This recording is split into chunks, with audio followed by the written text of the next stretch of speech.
Eh, Nosotros vamos a hablar de la simulación numérica al análisis de respuesta mecánica de pavimento asfáltico bajo cargas dinámicas con tensiones de contacto no uniformes entre el neumático y el pavimento.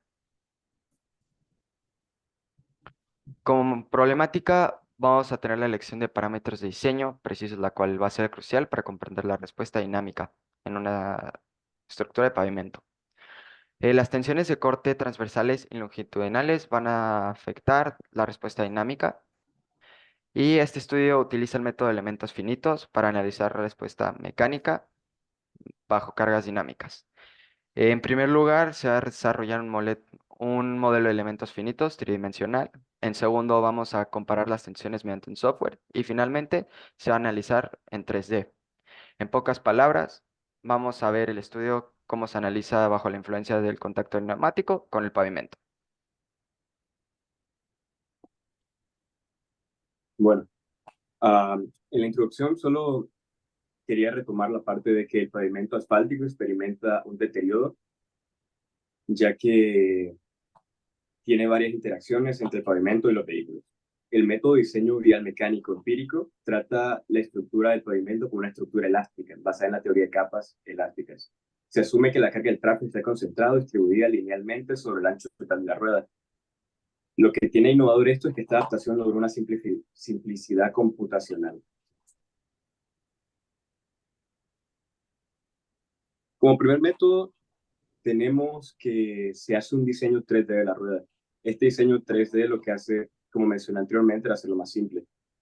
A partir de eso se diseñó la llanta de un solo tipo, ya que cada vehículo tiene un tipo diferente de llanta, pero con esto ya teníamos algo base.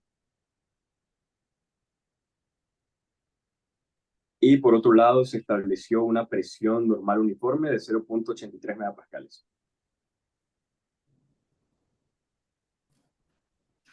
El método 2 es la medición de contacto neumático-pavimento utilizando el sensor TEXCAN. Este sensor se basa en un polímero resistivo cuya resistencia eléctrica cambia en función del desgaste aplicado. Cuando las dos láminas se conectan, la resistencia de la intersección de fil y columna de los sensores disminuye a medida que aumenta la carga del neumático y la presión mostrada en el software aumenta en consecuencia.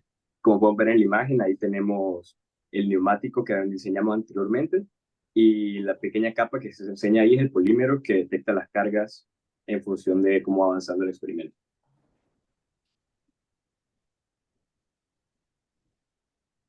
Por último, tenemos el modelado tridimensional por elementos finitos de la interacción neumático-pavimento.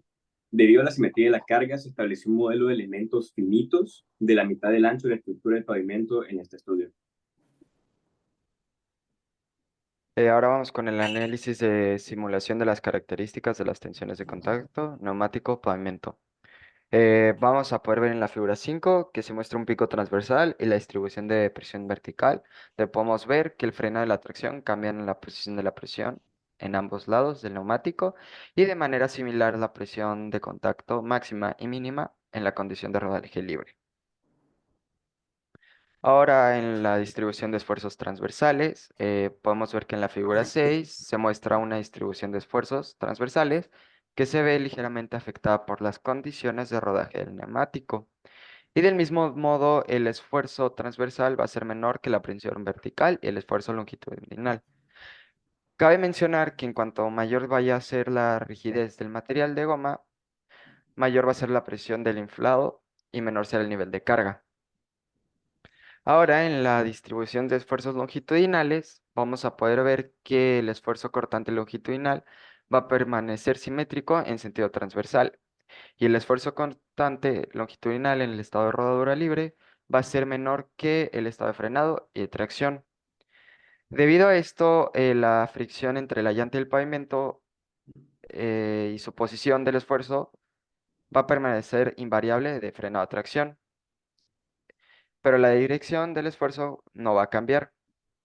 Esto es decir, que la cortante siempre es positiva durante la tracción y va a ser negativa durante el frenado.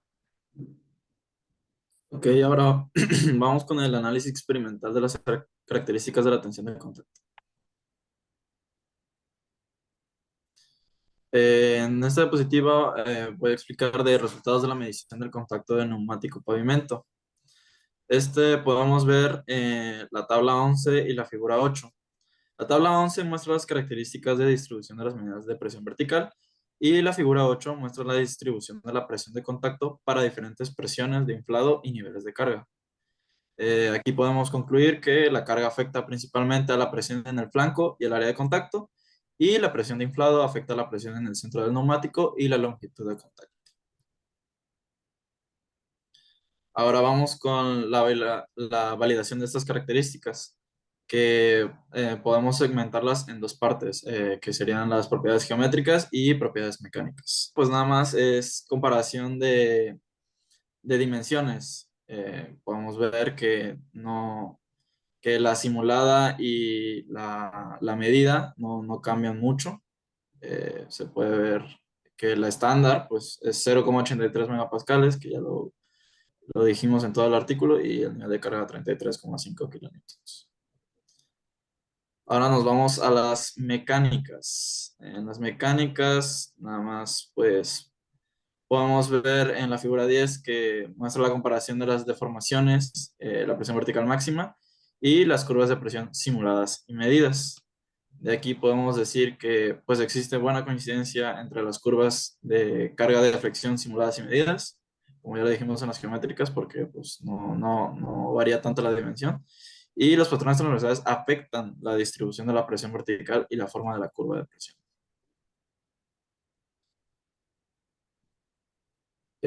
Ahora vamos con el modelo numérico de las tensiones de contacto en 3D, que por así decirlo es demasiado innovador en este estudio, ya que en comparación con otros estudios estudiando pues el mismo experimento, solo se concentraban en las cargas, más no tenían un modelo numérico como este que estamos viendo en la imagen de la diapositiva. Ahora nos vamos con el análisis de las respuestas mecánicas de pavimento asfáltico bajo cargas en movimiento. Eh, ok. Aquí podemos ver el efecto de las tensiones cortantes tangenciales, que pues podemos ver la tabla 12 y la figura 12, creo, si no me equivoco. Sí, figura 12. Se debe considerar que el efecto del esfuerzo cortante tangencial es muy importante en el diseño de optimización para el pavimento, y pues tenemos que incluir una verificación de los esfuerzos cortantes tangenciales de la capa asfáltica para reducir el abollamiento y el agrietamiento longitudinal.